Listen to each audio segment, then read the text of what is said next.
Ito ang radyo ng bagong henerasyon. Sumasahimpapawid sa pamamagitan ng internet at live streaming. Radyong pinagkakatiwalaan ng sambayanang Pilipino. Mula noon hanggang ngayon, maghahatid ng pinakasariwang mga balita sa loob at labas ng bansa. Tatalakayin ng mga isyu ng bayan.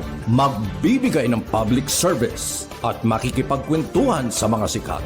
Mula sa puso ng Metro Manila, sumasahimpapawid live ang DZGG, ang radyo ng bagong henerasyon. DCWD is a proud member of the Philippine Online Broadcasters Association.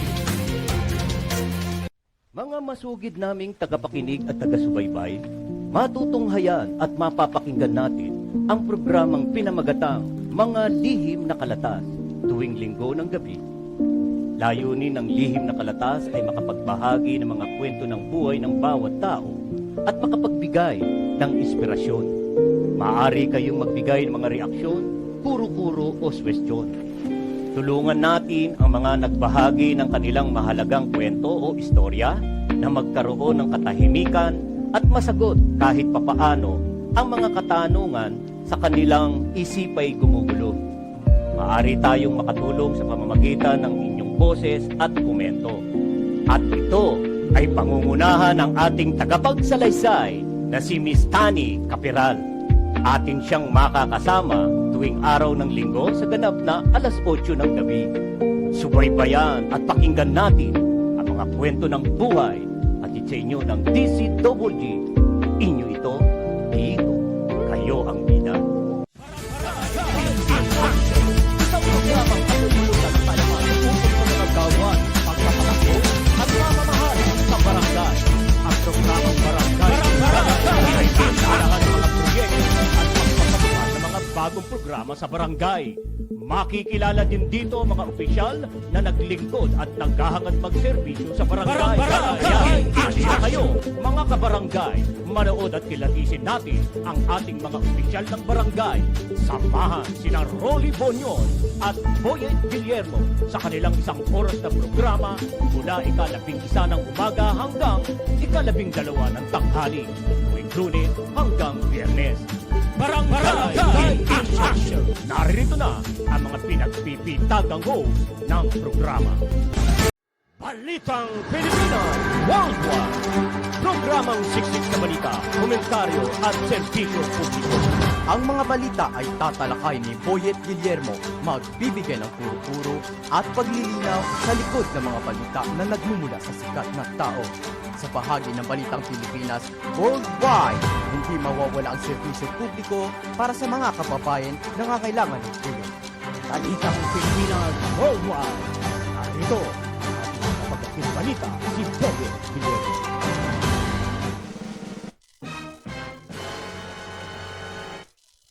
Yes, hello! Hi! Magandang hapon po, Luzon, Visayas at Mindanao at sa iba't ibang dako po ng mundo na naabot po ng Balitang Pilipinas Worldwide.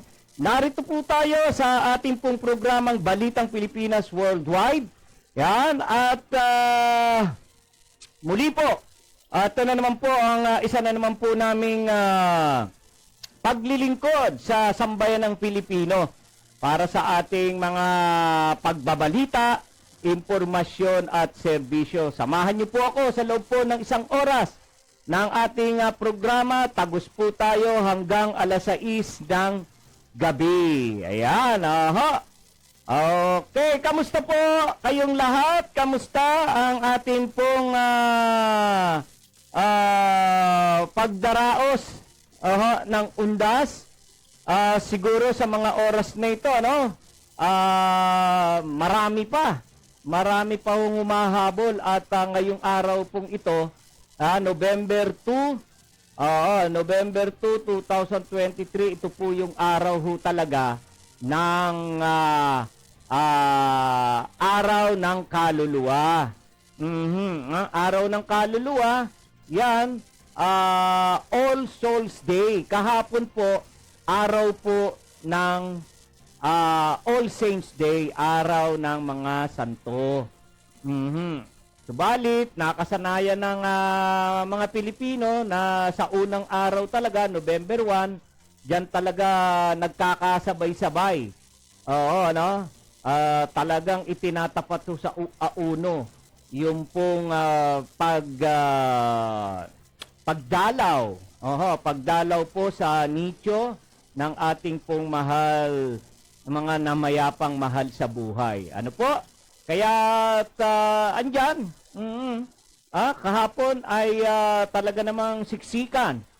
No? Siksikan ang mga bukana o pasukan ng mga simenteryo ho natin. Lalo-lalo na sa malaking pinakamalaking simenteryo sa Metro Manila. Kung di tayo nagkakamali, yang North Cemetery. Oo, sa Quezon City naman North Cemetery sa Maynila yan, Ang Quezon City, kung wala ho tayong walang sementeryo ho yata dyan. Taon-taon nga ho pala. Walang na-assign na mga reporter diyan sa sa Quezon City at iniisip-isip ko kung meron, mula dahil sa tagal ko rin hong nag-cover sa Quezon City, parang wala po akong nakoberan na sementeryo diyan sa Quezon City. Andito lahat sa partiho ng Maynila. Yan yung North, South. Yan ho ang malalaking rito sa Metro Manila. Alright. So, tulad ho na sinabi ho natin, nagdagsaan nga po, ang mga tao at marami din hong hindi na nakahabol dahil may limitasyon ho yung bukas ng gate ng sementeryo hanggang alas 5 lamang po. Kaya yung iba, yung ibang hindi nakahabol, talaga namang ngayon ho, sila talaga, sinasamantala itong araw na ito. Ngayon lamang ho nagpunta. Kahit ho sa mga maliliit na sementeryo, particular po dito sa Sargento Mariano, sa Pasay City, along Tramo. Yung libingan po dyan, marami pa rin. Although hindi na ganun kadami, pero hindi na husiksikan. Hindi na husiksikan dun sa mga pasilyo, yung mga daanan. Maluwag ka na makakadaan. At maganda-ganda, hindi maputik. Yun nga, medyo maalikabok na nga lang. Hindi nga maputik maalikabok naman dahil natuyo na yung lupa. Kahapon, di ho ba, ang lakas ng ulan. Ang tagal din ho ng lakas ng ulan. Kaya yung iba rin, hindi nga rin ho nakatuloy. Hindi ho pumunta. Kaya tong araw na to, katulad ho ng inyong lingkod, ngayong araw lang ho tayo nagtungo doon sa puntod po ng aking ama at saka ng aking ina at mga kapatid. Ayan, ngayon lang ho tayo nakapunta at ang alwa-alwa ho ang aming pagtungo doon dahil hindi ho masikip. Kumbinyente kumbaga ang pagpunta doon. Okay? At ayan. Kaya ang mga kababayan natin ngayong araw na ito, yan, pwede pa naman ho hanggang alas 7. Alas 7. Sa kabuuan, naging matahimik ho. Naging matahimik po ang pagdaraos po ng undas. Walang masyadong nagkaroon ng untoward incident. Maliban dyan sa Parañaque City, dalawang lalaki na nagsuntukan. Oo. Nung nagsuntukan ay yung isa siguro napuruhan siya, pero kung mapapanood naman ho ninyo sa kung mapapanood ho ninyo sa video, di ho ba, sa social media, kung mapapanood ho ninyo, parang wala lang no, wala lang. Pagkatapos magsuntukan, naglakad, lumayo, may nadaan ng police mobile, may nadaanan siya doon, silang dalawa, lumihis yung isang lalaki. Oo, at lumapit doon sa pulis na nagpapatrolya, yung pulis busy sa pagse-cellphone. Ayun, inagaw yung baril niya. Nag-agawan sila hanggang sa nakuha yung baril. Buti nung pinutukan siya, nagmistulang lapid siya. Iniilagan ang bala. Nailagan ho ang bala. Hanggang sa, nung pinuputukan siya, hindi siya naman siya matamaan. Buti na lang din, hindi asintado. Tarantado lang yung... Ay, pasensya na po sa aking termino. Hindi ho asintado yung lalaki. Kalapit-lapit, hindi tinamaan yung pulis. Swerte pa rin talaga ang pulis. Lamang, under investigation siya. Dahil batay sa report, kaya naagaw yung kanyang cellphone. Cellphone, yung barel, kasi nagse-cellphone siya. Ayan. Ay malamang sa malamang ho, ito ay maparusahan ng PNP. Kasi ho, anong tawag dyan, no? Niyan anong tawag, no, na ikaw ay malaking pagpapabaya sa sarili mo yan. Malaking pagpapabaya sa isang pulis, yung ikaw ay maagawan ng baril. Yung maagawan ka ng baril. Biruin nyo na itakas yung baril. Ay mabuti na lamang din ho, agad-agad din hong na aresto. Yung suspect, yung nang agaw ng baril. Di ba? Ayan lang ho yung sa kabuuan ho naman, no? Sa kabuuan yan lamang po ang medyo grabe. Medyo grabe. Grabe na, medyo pa. Medyo lang. Medyo grabe na insidente na nangyari po sa Undas, sa Parañaque, sa San Dionisio, Parañaque City. Ano ho? Okay. So, ano ba ang ating tungkol ho dyan? Sa ngayon, may pagkakataon pa ang ating mga kababayan at maganda ang panahon. Maganda ang panahon, no? Makulimlim. Para magtungo po sa sa mga sementeryo pa rin, po. Yan. At sa mga ganitong oras, masarap po talaga na magtungo, hindi mainit. Kanina ho, medyo mainit ho kaya samantalahin na po natin. Ano po? Okay. Alright. So, ito po namang usapin po natin tungkol po sa barangay at SK election. Ayan. At napakaganda po. Successful po, naging matagumpay po ang pagdaraos naman po natin ng barangay at SK election. At may mga ngilan-ngilan lang din ho na mga pangyayari. May mga mangilan-ngilan din hong pangyayari.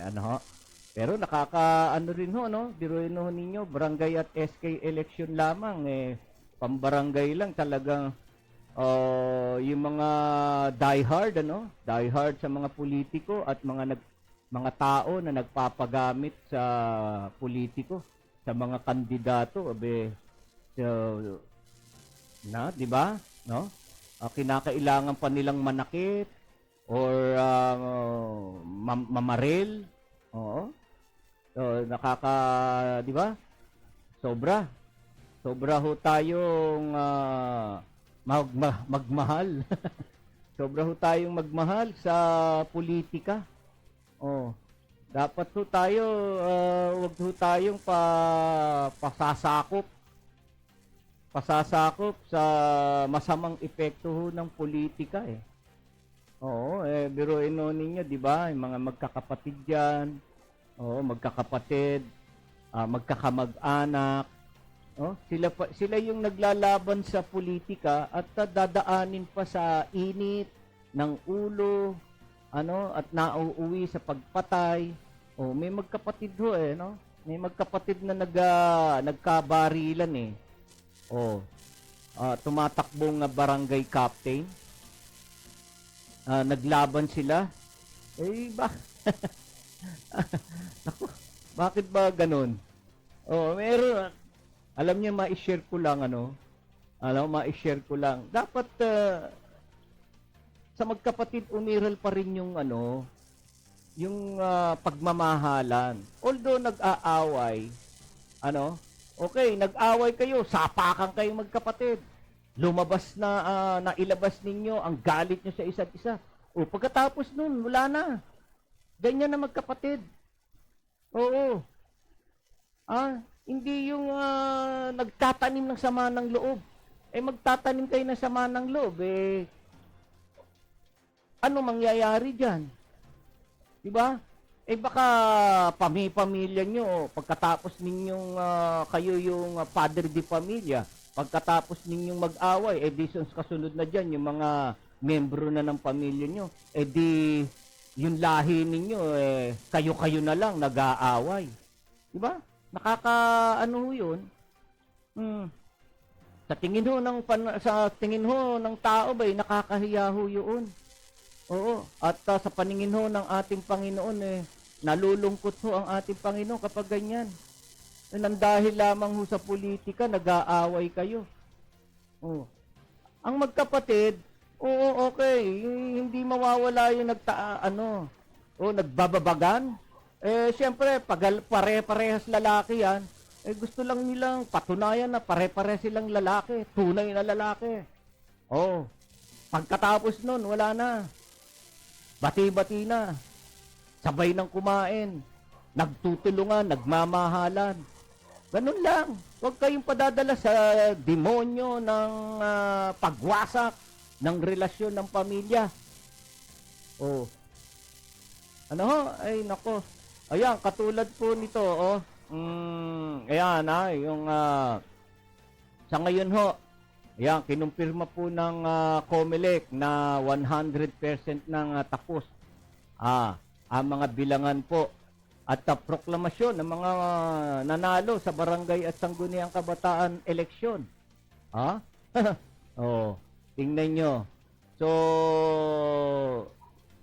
sa ngayon, dapat mapayapa na. Wag na hong galit-galit. Yung mga hindi sumuporta doon sa incumbent o kaya naman ay sa contender. Parang boxing, Oo. Yung gustong pumalit. Bati-bati na ho yan. Isang araw lang ho, eleksyon. Magtulungan ho, magkaisa, at magsama-sama para ho sa iisang layunin. Iisa lang naman din ho layunin ninyo, di ba? Maglingkod.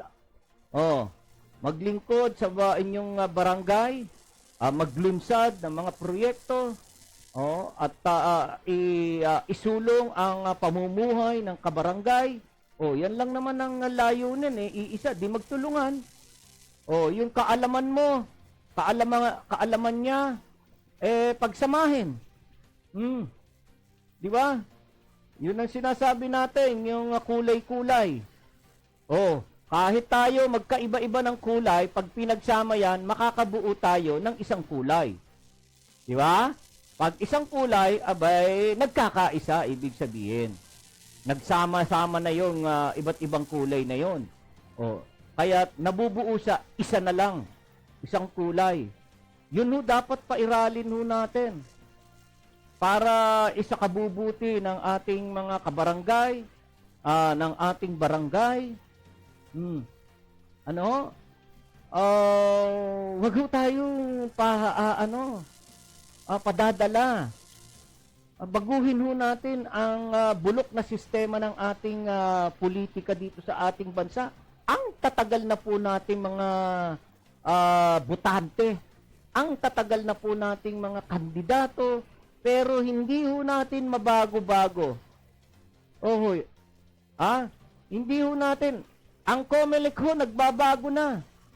Pinaiiral ho ngayon ng COMELEC ang mga batas ukol sa eleksyon. Kung kaya, maraming mga kandidato na matitigas ang ulo na nilabag ang batas, ayun, pinadalan sila ng subpoena. Pinadalan sila ng show cause order at para ipaliwanag na sila ay kung hindi sila dapat makasuhan. O kaya nga't meron ho na mga ilang mga kandidato sa barangay, kagawad, barangay captain ang hindi agad na proklama dahil may kasong kinakaharap, disqualification. Although kayo ay diniklara,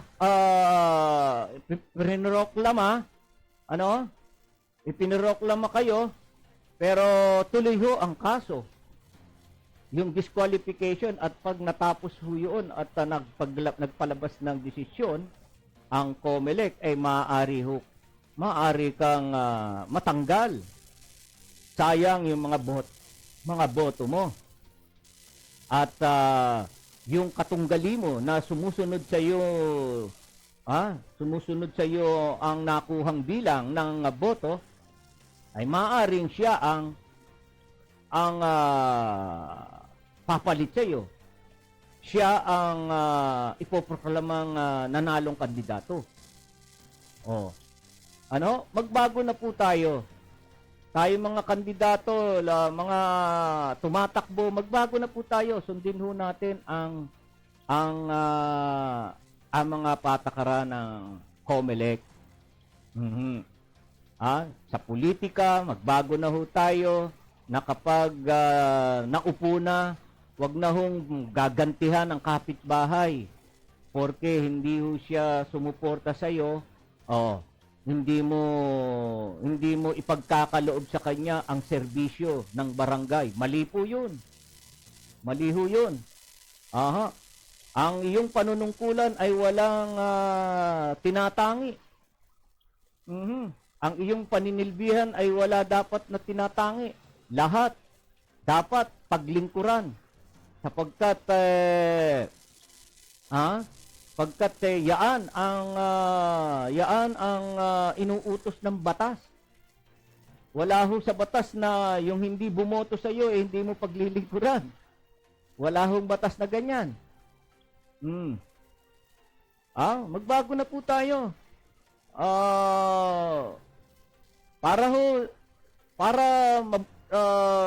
Para sa ikabubuti ho ng ating barangay, ng ating politika.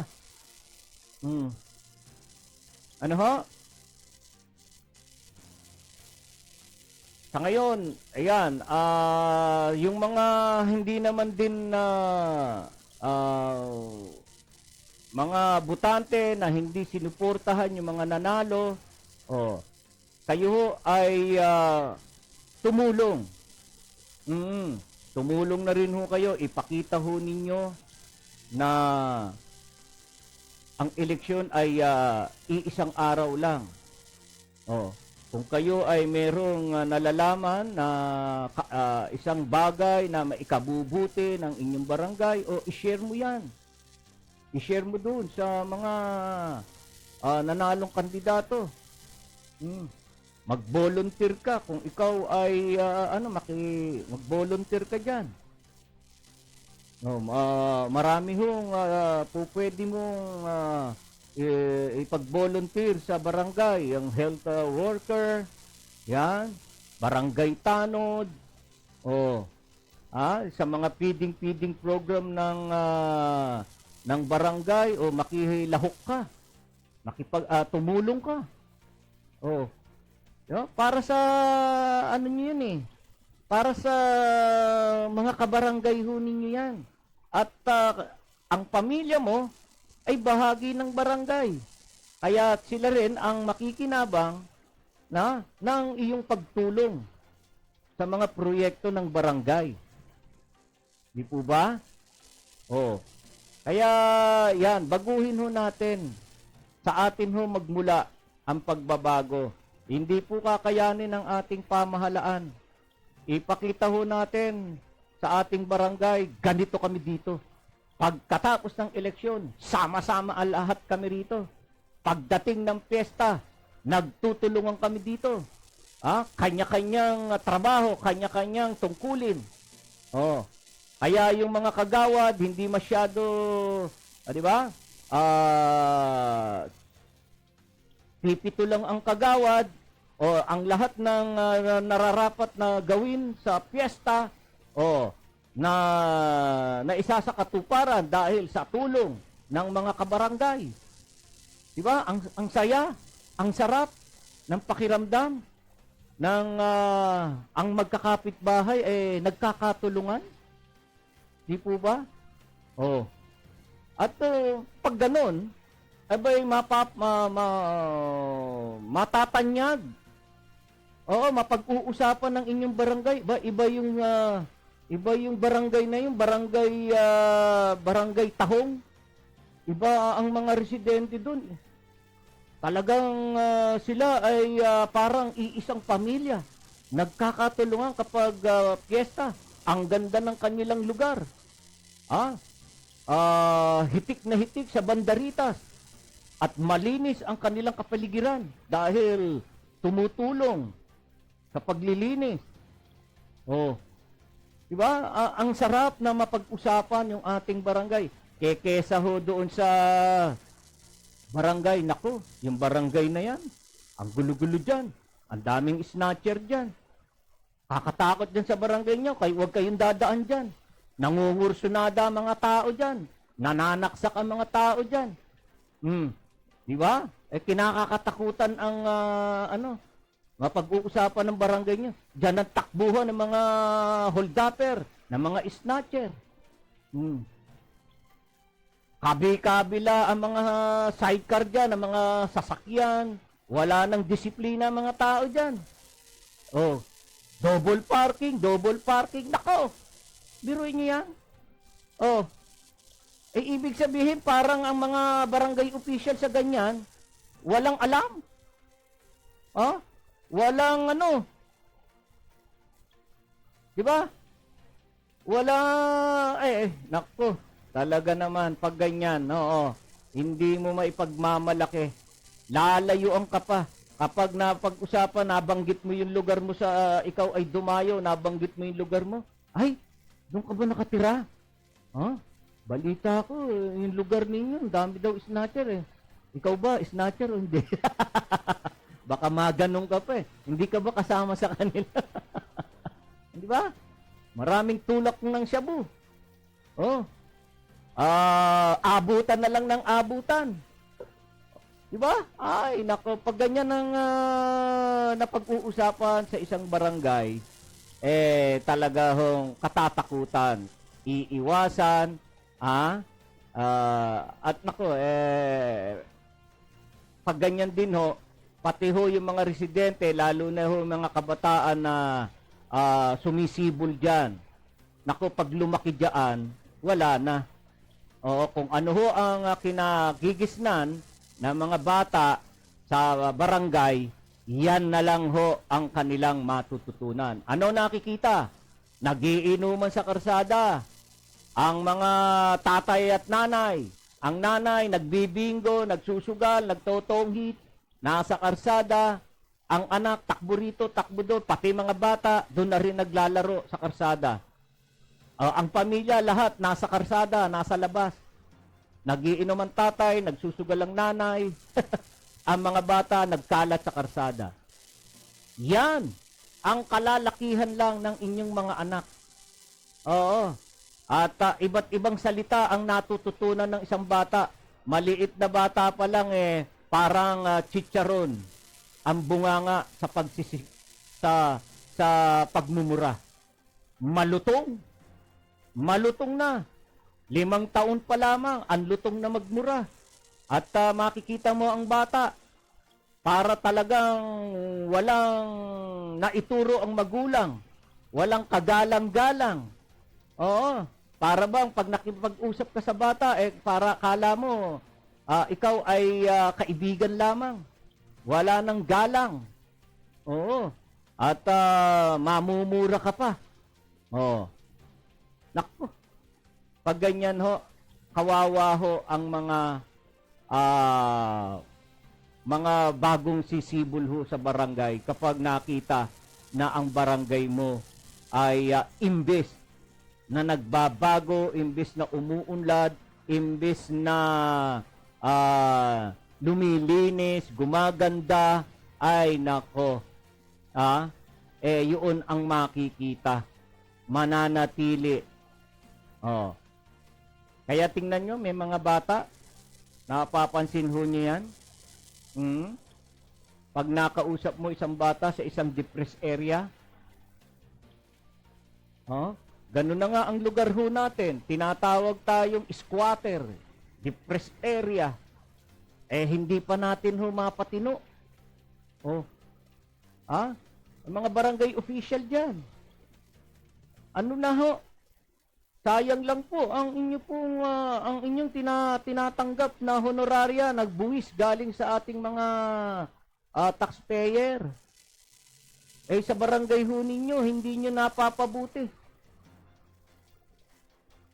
Wala nang kaayusan, walang kalinisan, walang disiplina. Ano kayo dyan?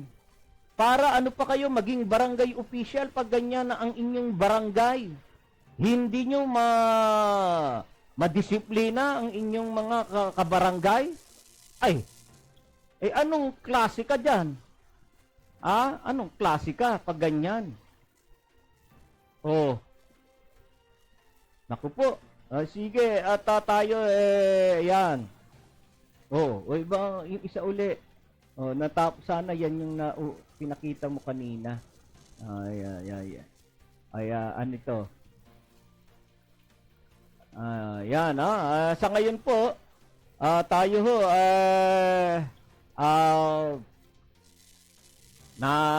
natapos ng barangay eleksyon, at ang undas, kaya naman, malamang nito, kinabukasan, Biyernes, Sabado, nako, maasahan ho natin na ang traffic sa kabi-kabilang lugar, sa iba't ibang lugar. Dahil ang ating mga kababayan, luluwas na. Yung mga umuwi ng probinsya, luluwas na ho yan. Kaya yung ating mga terminal, dagsa na rin ho ang mga pasahero dyan na nanggaling sa probinsya. Kaya yung ating mga traffic, ayan. So,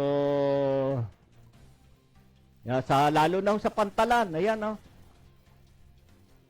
sa ngayon pa lamang po, pumapalo na ho sa 101,813 ho ang bilang ng mga pasahero sa mga pantalan sa bansa.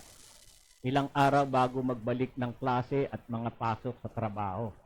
Bukas. Ayan, may pasok pa rin ho bukas. Oo, may pasok pa isang araw. Lalo na yung mga weekly dyan. Sabado, Biyernes at Sabado. At malamang, sumweldo. Yung iba ho kasi, hindi ho natapat ng 31. Hindi ho tinapat sa 31 yung sweldo nung nakaraang Biyernes. Election ho kasi yun. Holiday din po yun. Biyernes. Kaya malamang bukas ho magswelduhan. Mag-ingat naman ho yung inyong suswelduhin na pag-ingatan at baka sa hirap ng trabahong ginawa ninyo, yung pinaghirapan yung kwarta, yung sweldo ninyo, maano pa. Ha? Mawala pa sa inyo at madukot pa. Ayan, ha? Sa pinakauling datos po ng Philippine Coast Guard, umabot po sa 56,026 yung mga outbound passenger po. Aha. Yung mga paalis po yun. Nasa 45,000. 787 naman yung inbound passenger, yung mga parating. Aha. Ano po? Para po manatiling ligtas ang biyahe, nagtalaga po ang PCG ng 3,334 na mga tauhan sa 15 distrito. Na nasasakupan po ng kanila mga pantalan. Ano ho? Yan. So, balik trabaho na po tayo. Balik trabaho na, balik ang eskwela ho ay sa Lunes pa. Sa Lunes pa mga bata, sa susunod na Lunes. Ayan, at yon, balik normal na ang ating buhay. Traffic. Ano? Okay. Teka muna at bago tayo patuloy, babasahin lang ho natin yung mga sumilip sa ating, talaga naman, mga Guillermo clan. Talagang walang iwanan, ayan. Yan yung aking mga viewers sa mga oras na ito. Si Dangel Guillermo, ayan. Si Utol Dante Guillermo, ayan. At si Darien Laurel, mga apo ko to. Yan, si Noni at saka si Danger. Yung iba naman, mag-comment para mabasa ko pangalan ninyo. Alright, so next natin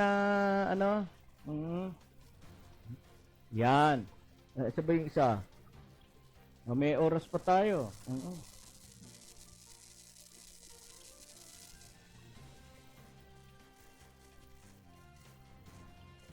Ayan, ngayon, ang, ano ba to? Pinaghahandaan na rin, yung mga pauwi. Ayan na nga ho, yung sinasabi ho natin. Yung mga bus terminal, naghahanda po sa pag-uwi po ng mga kababayan natin galing sa mga lalawigan. Yan, matapos po ng undas. So, sabi po ng isang bus company, yan, inumpisahan na nila ang koordinasyon sa iba't ibang home-based terminal sa mga probinsya para sa maayos at ligtas na pagbabalik naman ng mga biyahero sa Metro Manila. Magsisimula na ang uwian ng mga nagbakasyon sa mga probinsya at tatagal ito hanggang November. Bukas po yan, tsak yun. Hanggang November 7. Kaya't pinapayuhan ang mga kababayan natin na pabalik ng Maynila na agahan ng kanilang pagbabalik o kaya naman ay magpahuli para hindi sila mahirapan at hindi maipit sa matinding traffic. Nako, yan na ho ang inaasahan talaga. Yung traffic sa ating mga yun nga, yung mga traffic, minsan sa mga highway pa talaga nagka-traffic Imbis na yung highway maluwag dahil yan paspasan ng tatakbuhan dyan Pero dyan, dahil sa dami, sa dami ho ng bus na bumabiyahe, mga sasakyan, at makikipot na highway natin. Marami pa rin tayong mga highway na 2 lane pa lang din, magkasalubungan. Kaya yan yung pamamaraan na pwede nyo gawin ho, umpisahan nyo maaga kayong malis. Kung hindi man, magpahuli sa gabi. Gabi. Ayan. Okay, so tayo po, dako na po tayo sa ating pong ikalawang yugto ng ating programa. Yan, medyo malabo itong aking larga vista. Alright, so, narito na ang ating pong mga ulo ng balita.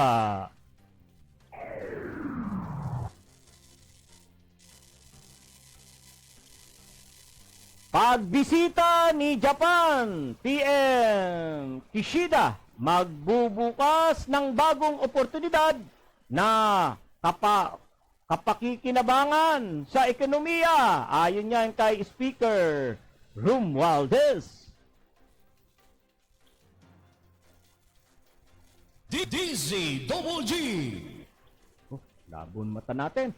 Higit 60 Pinoy naghihintay ng makatawid sa Egypt.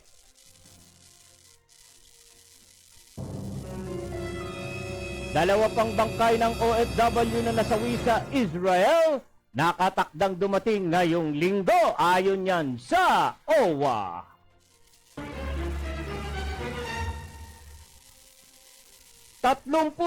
Apat na foreign national na nagtatrabaho sa isang pogo firm na iligtas sa NAIA.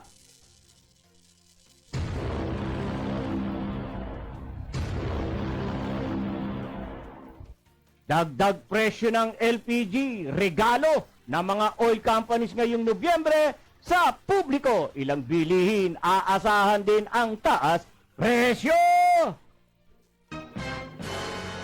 Bilangan at proklamasyon ng nanalo sa Barangay SK election, 100% na daw tapos. Ayon yan sa COMELEC. NTF-ELCAC, hinimok ang mga nanalo sa Barangay at SK eleksyon na kumilos sa aktibong tungkulin ng pagbabago.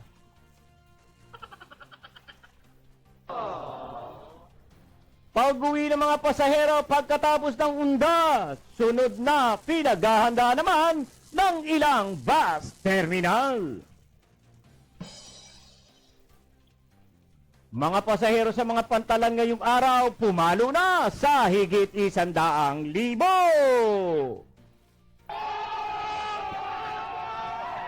MMDA umapila sa Korte Suprema na alisin ang TRO sa No Contact Apprehension Policy. Taas singil sa SLEX at MCX simula na sa Nobyembre 3. North Korea naghihirap na.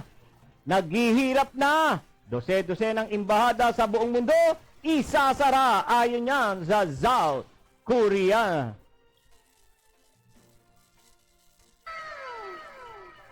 Inaasahang magbubukas ng bagong oportunidad at magbibigay daan sa lalo pang pagtutulungan ng Pilipinas at Japan ang 2 araw na pagbisita sa Pilipinas ni Japanese Prime Minister Fumio Kishida kasama ang kanyang talumpati sa joint session ng Kongreso sa Nobyembre 4, 2023. Ayon kay Speaker Ferdinand Martin G. Romualdez, ang pagdalaw ni Kishida at Mrs. nitong si Yuko ay kay Pangulong Ferdinand Marcos Jr.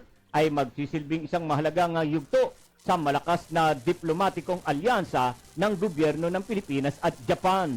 Kumpiyansa naman si Speaker Romualdez na sa mga gagawing pag-uusap, magkakaroon ng bagong collaboration at development at mga oportunidad para sa magandang bukas para sa mga Pilipino at maging sa Japan.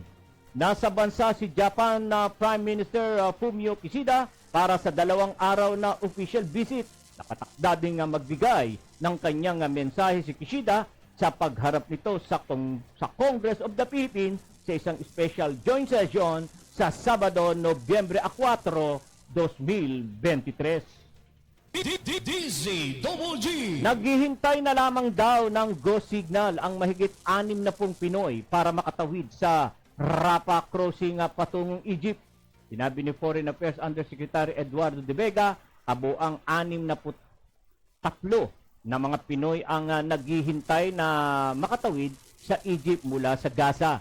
Dahil dito, inihirit na ng Department of Foreign Affairs o DFA sa bansang Israel na iprioridad ang mga Pinoy para makaalis na sa naturang bansa. Sa ngayon daw kasi ay pinaprioridad ng Israel ang mga miyembro ng international organizations at 2 Filipino physician kasama ang Doctors Without Borders na napiling umalis ng Gaza at tatawid patungong Egypt.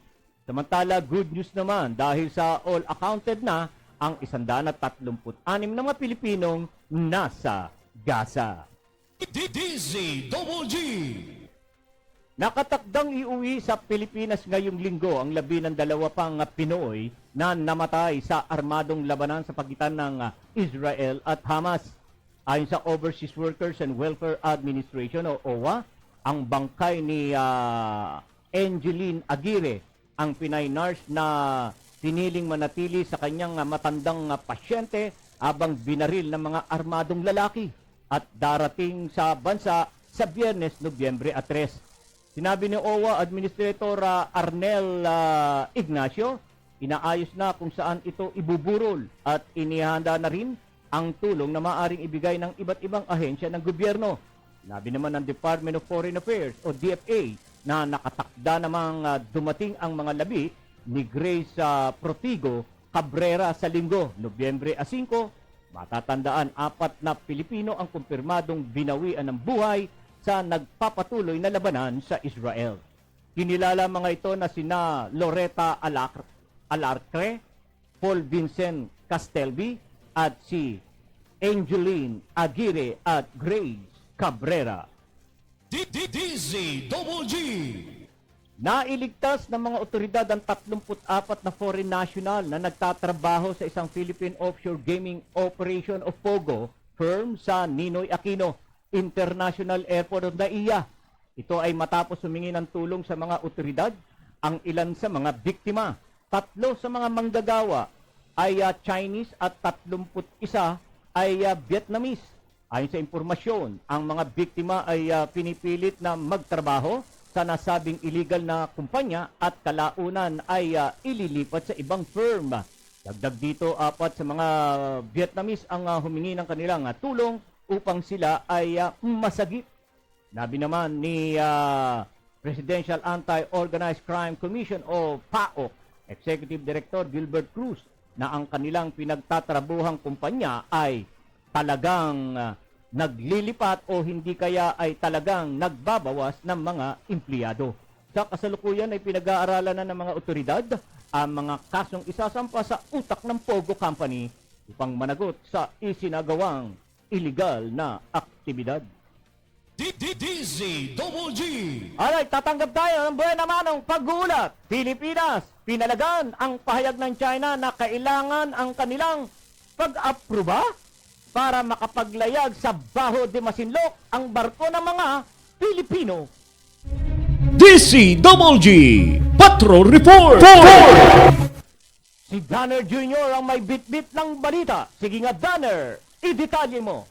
Kasamang Boyet, pinalagaan ng gobyerno ng Pilipinas ang pahayag ng China na kailangan ng kanilang approval bago makapasok ang mga barko ng mga Pilipino sa Baho de Masinloc. Ayon sa Department of Foreign Affairs o DFA, ang lugar ay bahagi ng teritoryo ng Pilipinas at walang obligasyon na kumuha ng approval mula sa China para maglayag sa sarili nitong territorial sea. Sinabi ng DFA na ang pagsasagawa ng Pilipinas ng maritime patrols sa tubig sa paligid ng Baho de Masinloc ay isang lehitimo at nakagawiang gawain ng isang soberanong bansa sa teritoryo at territorial sea nito at bahagi ito ng administratibong responsibilidad ng Pilipinas. Tugon ito ng gobyerno matapos sabihin ng Chinese People's Liberation Army Sergeant Chetal Command na nagbabahala at nagigpit ang BRB Conrado Yap o PS-39 matapos itong pumasok sa karagatang katabi ng Wangyan Dao ng China nang walang pag-aproba ng gobyerno ng China noong October 30. Sa kabila ng territorial sea ng Baho de Masinloc, sinabi ng DFA ang EEZ at Continental Shelf na nabuo mula sa pangunahing archipelago ng Pilipinas kung saan ginagamit ng Pilipinas ang mga karapatan at jurisdiksyon ng soberanya. Ako si Danner Jr. nag-uulat para sa DZWG, Inyo ito, dito kayo ang bida. Alright, maraming salamat, Donner Jr. Asahan na ang mas mataas na presyo ng liquefied petroleum gas o LPG ngayong Nobyembre. Base sa abiso ng Petron Corporation, madadagdagan ng 45 centavo ang presyo ng kada kilo ng household LPG. Nangangahulugan na 4 pesos at 95 centavo ang madadagdag sa presyo ng typical na 11 kilogram o LPG tank. Hindi pa nag-aanunsyo ang ibang kumpanya ng LPG price adjustment para sa Nobyembre. Samantala, asahan na rin ang domino effect ng taas presyo ng LPG sa mga pangunahing bilihin sa bansa ngayong holiday season. DZGG. Hinumpirma ng Komisyon ng Eleksyon o COMELEC na 100% ng tapos ang bilangan at proklamasyon ng mga nanalo sa barangay at sangguniang kabataan eleksyon. Ayon kay COMELEC Chairperson na George Garcia, pangkalahatang mapayapa ang ginanap na halalan sa 42,101 na mga barangay sa buong bansa. Sinabi ni Garcia, nabayaran na ang 12.96% ng honoraria ng mga nagsilbi sa barangay SK eleksyon. Subalit mahigit kalahating milyon pa ang nakatakdang makatanggap ng kanilang allowance base sa data noong October 31. Ito ay maliban na lamang sa mga suspended proclamation ng dahil sa mayroon pang mga nakapending na petisyon o mga kaso. DZGG. Hinikayat ng National Task Force to End Local Communist Armed Conflict o NTF-ELCAC ang lahat ng mga bagong halal na opisyal na magkaroon ng mas aktibong papel sa pagtataguyod ng pagkakaisa, kapayapaan at pag-unlad.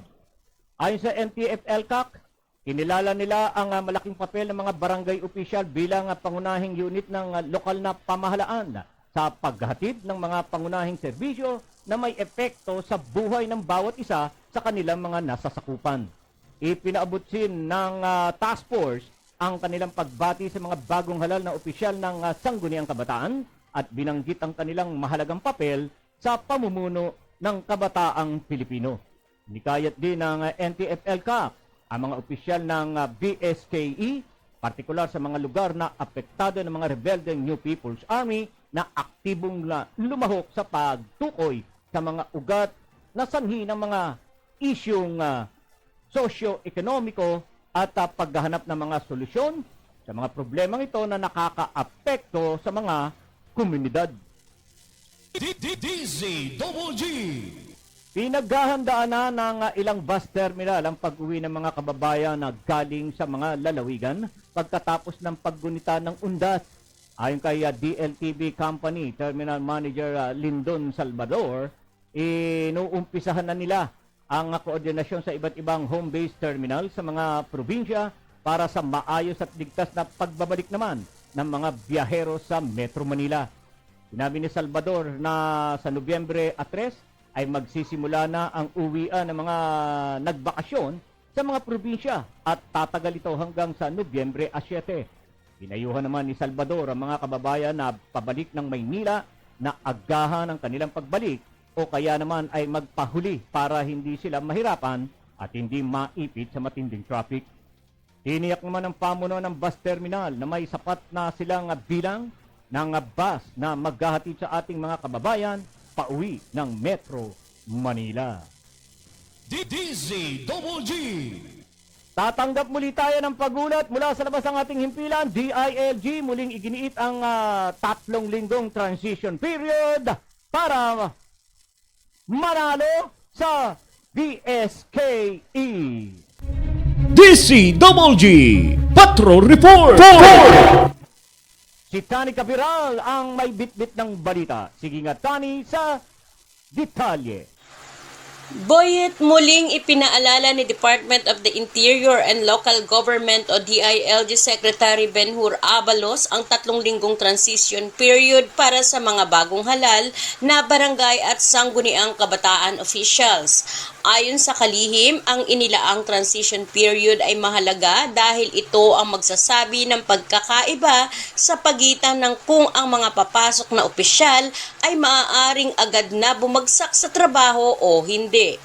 Upang matiyak ang maayos na transisyon, inihayag ni Abalos na ang inilabas sa DILG Memorandum Circular No. 2023-166 ay maaaring gamitin ng mga bagong halal na opisyal ng SK at barangay bilang gabay bago at sa panahon ng kanilang pag-upo sa pwesto. Sasakupin aniya ng MC ang mga halal na opisyal ng barangay at SK sa buong bansa at gayon paman nagbabala siya na ang mga hindi mag-assume ng 3 linggo pagkatapos manalo sa botohan ay maaaring humarap sa mga kasong administratibo. Inatasan din ni Abalos ang mga papalabas na BSKO na isumite ang pinal na inventaryo ng mga ari-arian ng barangay at SK, mga talaan sa pananalapi, mga dokumento at mga ari-arian at mga pananagutan sa pera upang matiyak ang paglilipat ng pareho sa mga papasok o bagong halal na BSKO.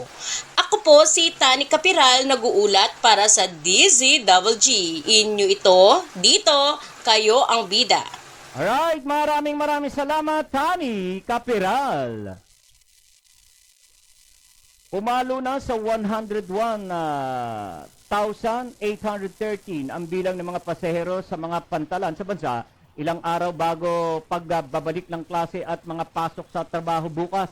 Sa pinakahuling datos ng Philippine Coast Guard, PCG, umabot sa 56,026 ang outbound passengers at nasa 45,787 naman ang inbound passengers. Para manatiling ligtas ang biyahe, nagtalaga ang PCG ng 3,334 na tauhan sa 15 distrito nito. Ininspeksyon din ng Coast Guard ang 406 na barko at 1,005 na motorbangka bago bumiyahe. Kahit tapos na ang holiday, mananatili pa rin ang high turn alert ng Coast Guard hanggang November 6, 2023 para sa inaasahang pagdagsa ng pasahero ngayong unda. DZWG. Umapila ang Metro Manila Development Authority o MMDA sa Korte Suprema na tanggalin na ang temporary restraining order sa implementasyon sa No Contact Apprehension Policy. Sinabi ng MMDA na hindi sapat ang traffic enforcers para mabantayan ang traffic lalo na sa Metro Manila. Samantala, maghihigpit ang Land Transportation Office sa mga motorcycle rider matapos lumitaw na mahigit 8 milyong motorsiklo ang hindi pa narirehistro sa buong bansa. Hirit naman ang grupo ng mga motorcycle na dapat isali sa konsiderasyon ang mga motor dahil sa dami ng gumagamit nito sa kalsada. Nais ng ilang grupo na alisin na ang mga motorcycle lane, partikular na sa may Commonwealth Avenue. Giit naman ng Metro Manila Development Authority na mananatili ang nasabing lane para iwas sa aksidente. DZWG. Magiging epektibo sa Nobyembre 3 ang taas singil sa Toll South Luzon Expressway o SLEX and Muntinlupa Cavite Expressway o MCX. Ayon sa Toll Regulatory Board na ang mga sasakyan mula sa Alabang patungo sa Calamba, Laguna ay mayroong taas singil ng mula 10 hanggang 30 piso. Depende sa kanilang mga sasakyan. Magtataas naman ang mula 4 hanggang 0 ang mga sasakyan mula mula sa Calamba patungo sa Santo Tomas, Batangas, habang mayroong taas na piso hanggang 3 piso na singil sa MCX toll gate. Ang nasabing taas singil ay naantala ng ilang buwan matapos na questionin ng ilang mga transportation sectors. DZWG. Nakaambang umanong magsara ang dose-dose ng embahada noon ng North Korea sa buong mundo. Kabilang na dito ang embahada nito sa Spain, Hong Kong at marami pang mga bansa sa Africa. Ito ay tinatayang katumbas ng halos 25% ng embahada ng North Korea sa buong mundo. Ayon sa South Korea Unification Ministry, ang pagsasara ng North Korea sa diplomatic mission nito ay sinyales na naghihirap na ang naturang bansa na makalikom ng pera sa ibang bansa dahil sa nakapataw na international sanctions. Nung nakalipas na linggo, una nang nag-farewell visit ang ambassadors ng North Korea sa Angola at Uganda leaders. DZWG. Tatanggap tayo ng pagulat mula sa labas ng ating bansa. Presensya ng 43 Chinese warplane at 7 naval vessel na mataan ng Taiwan sa kanilang teritoryo.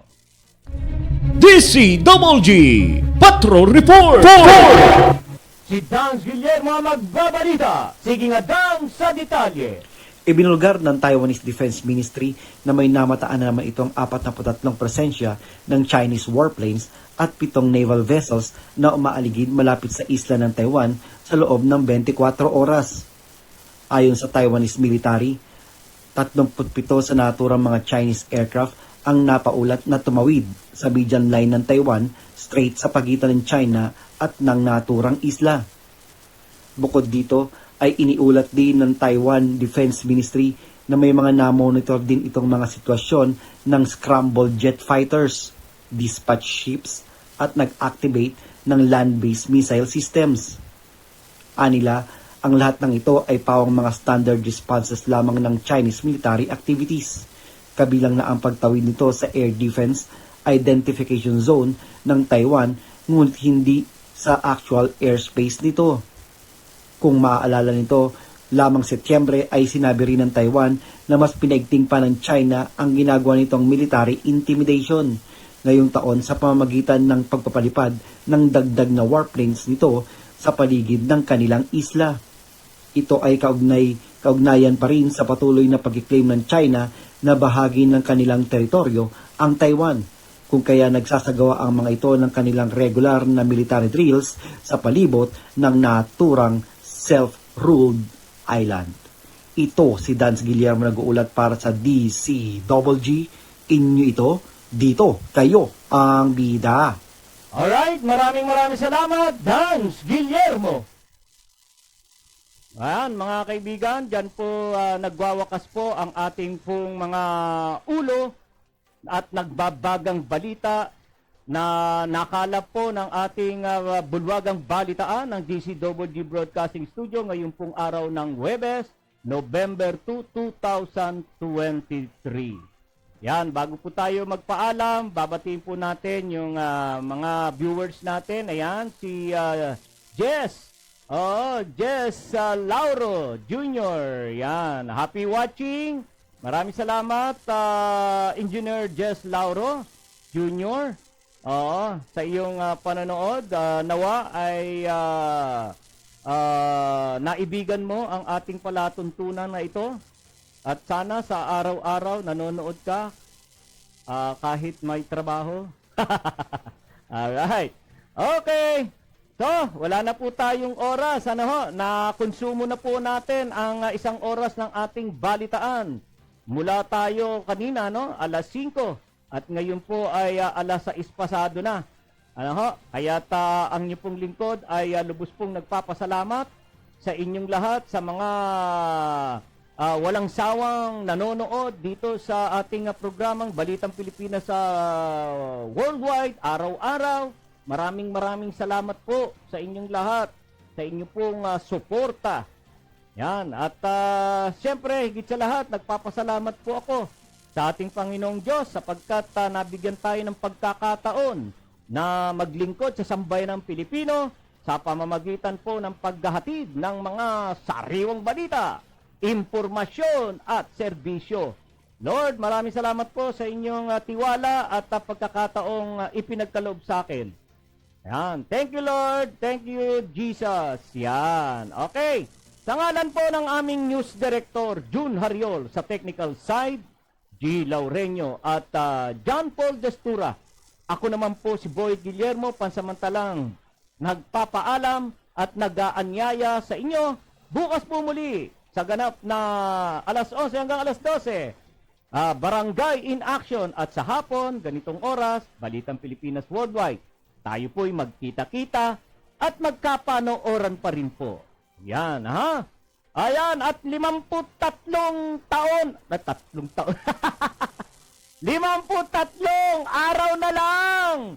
Pasko na! Yan, tuwan-tuwa mga kabataan, ano? Dahil, paldo sila sa araw ho ng Pasko sapagkat ang Pasko ay para sa ating mga bata. Ayan. Alright, maraming salamat po sa inyong lahat. Yan, at magandang gabi, Diyos mabalos sa inyong gabos, ang DCWG, inyo ito, dito, kayo ang bida. Ito ang radyo ng bagong henerasyon. Sumasahimpapawid sa pamamagitan ng internet at live streaming. Radyong pinagkakatiwalaan ng sambayanang Pilipino. Mula noon hanggang ngayon, maghahatid ng pinakasariwang mga balita sa loob at labas ng bansa. Tatalakayin ng mga isyu ng bayan. Magbibigay ng public service at makikipagkwentuhan sa mga sikat. Mula sa puso ng Metro Manila, sumasahimpapawid live ang DZGG, ang radyo ng bagong henerasyon. DCWG is a proud member of the Philippine Online Broadcasters Association.